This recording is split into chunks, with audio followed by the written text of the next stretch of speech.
তিয়কৰ কাকজান ছাত্ৰ সন্থাৰ উদ্যোগত আৰু তিয়ক নটৰাজন নাট্যগোষ্ঠীৰ উদ্যোগত এক কৰ্মশালা অনুষ্ঠিত কৰা হৈছে। দেখিৰ পৰা অনুষ্ঠিত হোৱা এই কৰ্মশালাখিনি আজি দ্বিতীয় দিনা আৰু এই দ্বিতীয় দিনাৰ যথেষ্ট সংখ্যক শিক্ষাৰ্থী ইতিমধ্যে ইয়াতে উপস্থিত হৈছেহি। গ্ৰীষ্মকালীন বন্ধবোৰ আচলতে আজৰি সময় নহয় বা আজৰি সময় কটোৱাৰ এটা সময় নহয়। এই গৰম বন্ধটোৱে আমাক দিব লগা বহুত আছে বা আমি গৰম বন্ধটোৰ পৰা ল'ব লগা বহুত আছে।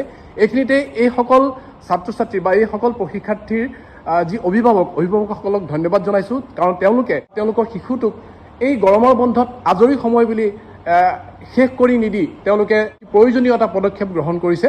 গতিকে মই এই অভিভাৱকসকলক ধন্যবাদ জনোৱাৰ লগতে এই কৰ্মশালাৰ উদ্যোক্তা কাকজান ছাত্ৰ সন্থাৰ বিষয়ববীয়া তেখেত উপদেষ্টা বেদান্ত ভৰালী আমাৰ মাজত উপস্থিত আছে। গতিকে বেদান্ত ভৰালী, আপোনাক ধন্যবাদ জনাইছোঁ। কাকজান ছাত্ৰ সন্থাৰ হৈ সুন্দৰ পদক্ষেপ হাতত ল'লে আৰু এই কৰ্মশালা যোৱাকালিৰ পৰা অনুষ্ঠিত হৈছে। অকণমান আপুনি কৰ্মশালাটোৰ বিষয়ে ক'ব নেকি? কিয় ভাবিলে আপোনালোকে নাট্য কৰ্মশালা অনুষ্ঠিত কৰাৰ কথা?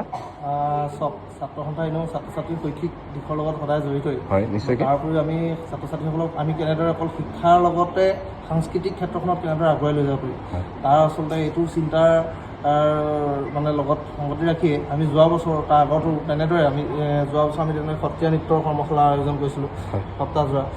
তাৰপিছত এইবাৰো আমি তেনেদৰে চিন্তা কৰিলোঁ যে বছৰি অলপ বেলেগতকৈ বেলেগ ধৰণৰ মানে কৰ্মশালা আয়োজন কৰি যাবৰ বাবে আমি চেষ্টা কৰি আহিছোঁ। তাৰ পৰিস্থিতিত এইবাৰ আমি নাটকৰ কৰ্মশালা হাতত লৈছোঁ।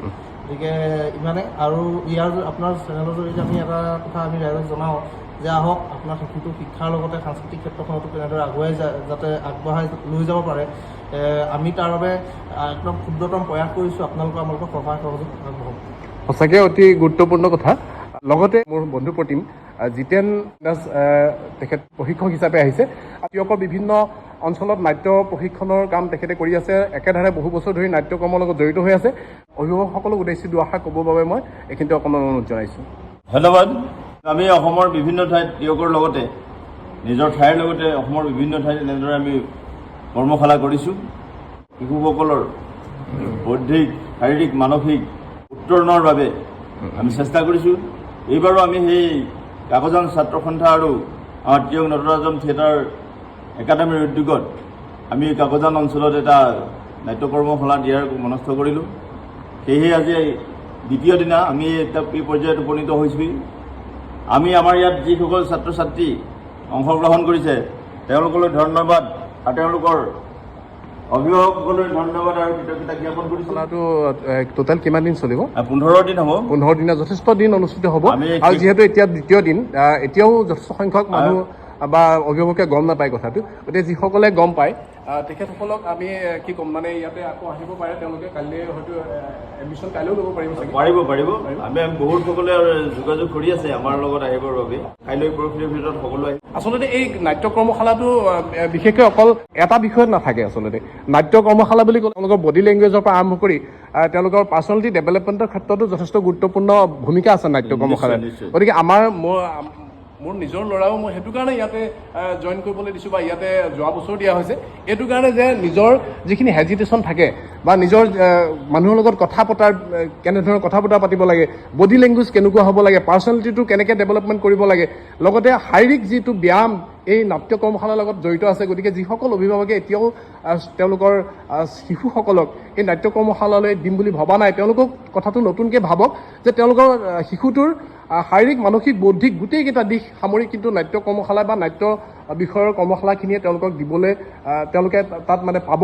গতিকে এই কৰ্মশালাৰ উদ্যোক্তাসকলক পুনৰ ধন্যবাদ জনাইছোঁ আৰু পুনৰ অনুৰোধ জনাইছোঁ যিসকলে এতিয়াও মানে ইয়াতে জইন কৰিম বুলি ভাবি আছে বা তেওঁলোকে গম পোৱা নাছিলে, সকলোৱে গম পোৱাসকলে খুব সোনকালে কালিৰ ভিতৰতে আহি নাট্য কৰ্মশালাত অংশগ্ৰহণ কৰি কৰ্মশালাটো অধিক সাফল্যমণ্ডিত কৰি তোলাৰ লগতে প্ৰত্যেকৰে শিশুসকলক বৌদ্ধিক, শাৰীৰিক, মানসিক সকলো দিশতে আগবাঢ়ি যাবলৈ তেওঁলোকে নিজে ব্যৱস্থা গ্ৰহণ কৰক বুলি অনুৰোধ জনাইছোঁ। আৰু পুনৰ সকলোকে ধন্যবাদ জনাই মই ভিডিঅ'টো সামৰি মাৰিছোঁ। ধন্যবাদ। আপুনি যে আমাৰ ইয়ালৈ আহি ইমানখিনি আমাক উৎসাহ উদ্দীপনা যোগালে তাৰ বাবে আপোনাৰ ধন্যবাদ আৰু কৃতজ্ঞতা জ্ঞাপন কৰিছোঁ। আচলতে এনেকুৱা ধৰণৰ সুন্দৰ সুন্দৰ কামবিলাক আমি দেখাবলৈ পালে ভাল পাওঁ, কিয়নো যিটো কামে সমাজলৈ এটা ইতিবাচক এটা ইতিবাচক সঁহাৰি লৈ আহে বা সমাজৰ এটা ভাল দিশ উদঙাই দিব পাৰে বা ভাল দিশ উন্মোচিত কৰে, সেই ধৰণৰ বিষয়বিলাক আমি সদায় আমি দেখাবলৈ চাওঁ বা আমাৰ দেখুৱাটো কৰ্তব্য বুলি ভাবোঁ। আৰু লগতে আমাৰ উদ্যোক্তাসকল কাকজান ছাত্ৰ সন্থাৰ বিষয়ববীয়া নবাৰুণ কাশ্যপ আৰু উপদেষ্টা বেদান্ত ভৰালী সকলোকে পুনৰ ধন্যবাদ জনাই ভিডিঅ'টো সামৰণি মাৰিছোঁ। Thank U.